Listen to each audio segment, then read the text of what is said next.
All right. So you know the character on The Simpsons, Mr. Burns' character. That was like my professor when I was in radio broadcasting, and I mean visually speaking.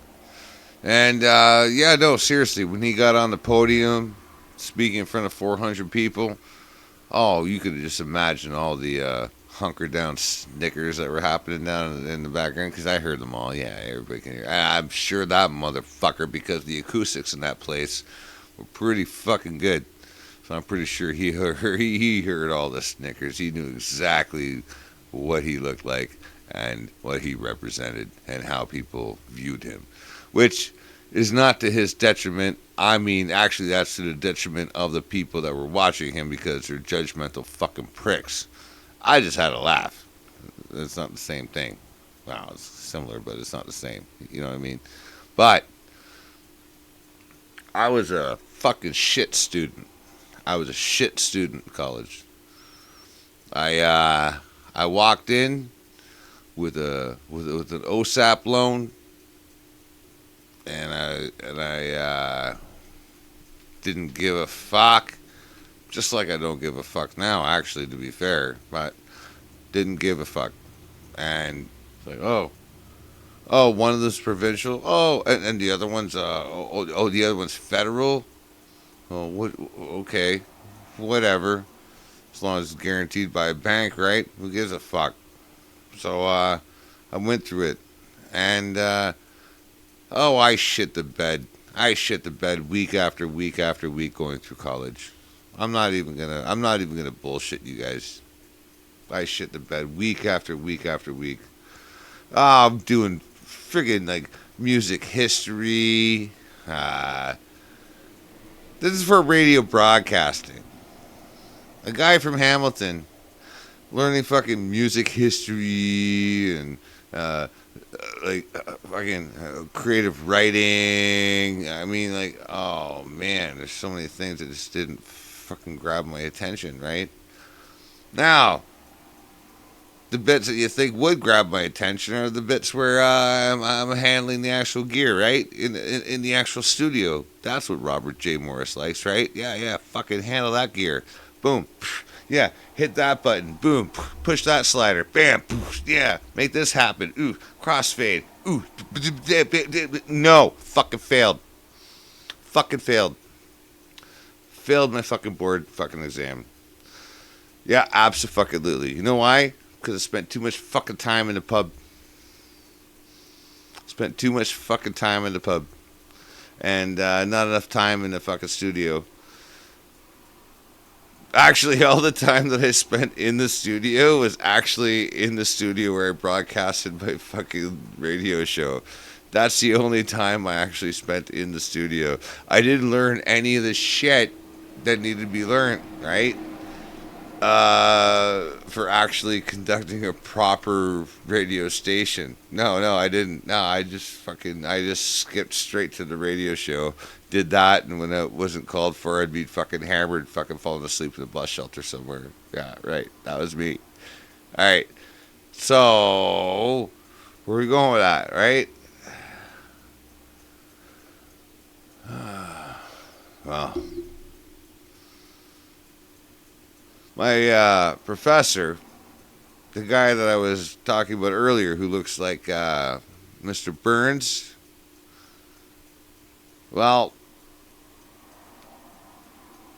he pulled me into his office and basically gave me a one-on-one and said, "Hey, listen, you got to get your shit together. You're going to be out of the course." That's the end. That's the end and the beginning of that conversation. However, part of that was, "Hey, listen, 300 other students have basically selected the subject of their thesis that they're going to do a presentation of." And I'm like, okay. So, yeah, I saw the list. I didn't sign it. And he's like, yeah, I know you didn't, fuckface. I know you didn't sign it. And this is why I'm giving you this offer right now. Because this is what's either going to save you or get you out of this program entirely.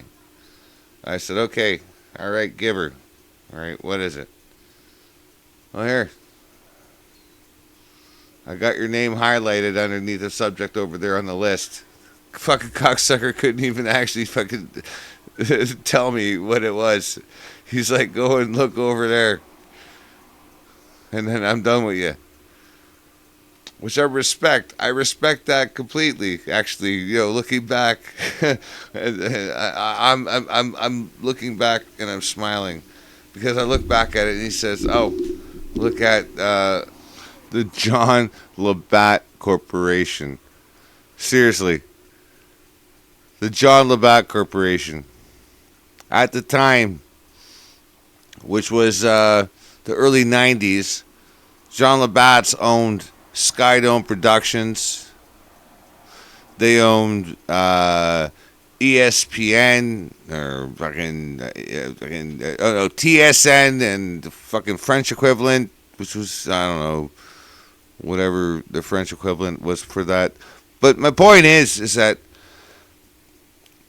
fucking Mr. Burns showed me the way to being a complete total douchebag in the radio industry, which is why I dropped the fuck out. I got out as soon as I learned about how the corporations run everything.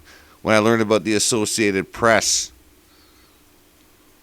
which is owned by the Rockefellers, guys, I was out. I was like, oh fuck, oh crap. How the hell am I supposed to recover from this? How the fuck am I supposed to recover from this? Knowing what I know, there's no fucking way to recover from that. What? I'm just supposed to move on? Dude, I'm fucking 45 years old right now. And I'm a first year carpenter in my apprenticeship. Things that fucking 20-year-olds do. Give it a fucking rest. Am I going to build houses for the rest of my life? Jesus Christ. Fuck off. Get real. No. The answer's a fucking hard no. What am I going to do? Well, I'm going to continue doing what I'm doing, I guess. But at the end of the day, Jesus Christ. If I never got handed that project from that fucking Mr. Burns character, I would not be in the situation I am in now. And I have to thank him for it. Because since then, I've been able to figure out how to do shit. And, well, in a roundabout way, I'm getting back into radio. So still doing what I love, but just finding a different way to do it. Anyway, that's the end of this shit story. Anyway, guys, much love. Peace out, and spread the word. Oh, and by the way, go fuck yourselves.